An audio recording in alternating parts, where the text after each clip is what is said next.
I got into being a teacher, and they asked for a cross-country coach. And, you know, when you're a non-tenured teacher and they look straight in your eye, you say yes to just about anything. And that's how I got into cross-country and track and field. I guess I just started throwing for fun with the kids, but not very often.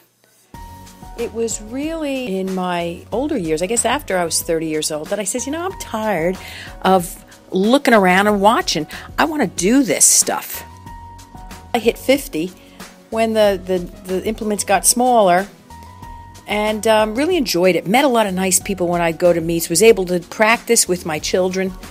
You know, instead of going for a bike ride, we would go throwing and then go for ice cream after. It was a family affair. And I always encouraged my children to get involved in track and field and throwing. I always thought it was a great thing because you got out of it as much as you put into it. And it was just a healthy sport. And you didn't need to have 5 other people with you, 6 other people with you, 10 other people with you. And when my son got to college and started throwing the hammer, I said, boy, that looks like a lot of fun.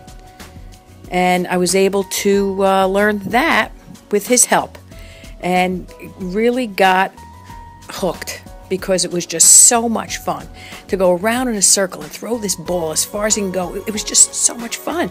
And little did I know there would be health benefits to it as well, especially when I get older.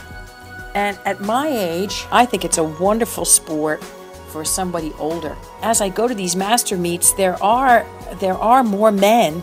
I'm usually one of the only women from New Jersey that does it. There's maybe a handful of us women that are pretty consistent at going to the meets, and yet it's probably one of the greatest things we can do for ourselves. You're moving every part of your body without the pounding, and there's a competitiveness to it that keeps you sharp and keeps you motivated. And you know, as much as I try to recruit kids for the throws, I find a lot of them in my art room, because they're very much the same, although people would tell you, oh, art and athletics, they don't go together.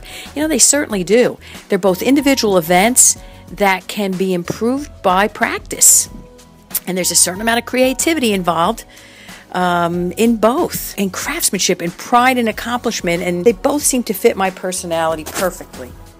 To see somebody improve at something due to something you've been able to share with them.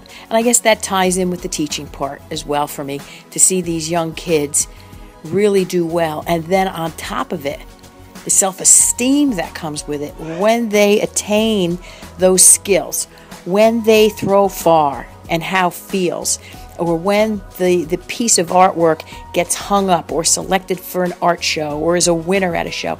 And to know that I had a little bit of a part in that, it's a high for me. And for myself, if I can do it myself, that's great too. But you know what? It's almost been better for me to see others do well due to something that I've helped them with. I guess maybe that's why I'm a teacher.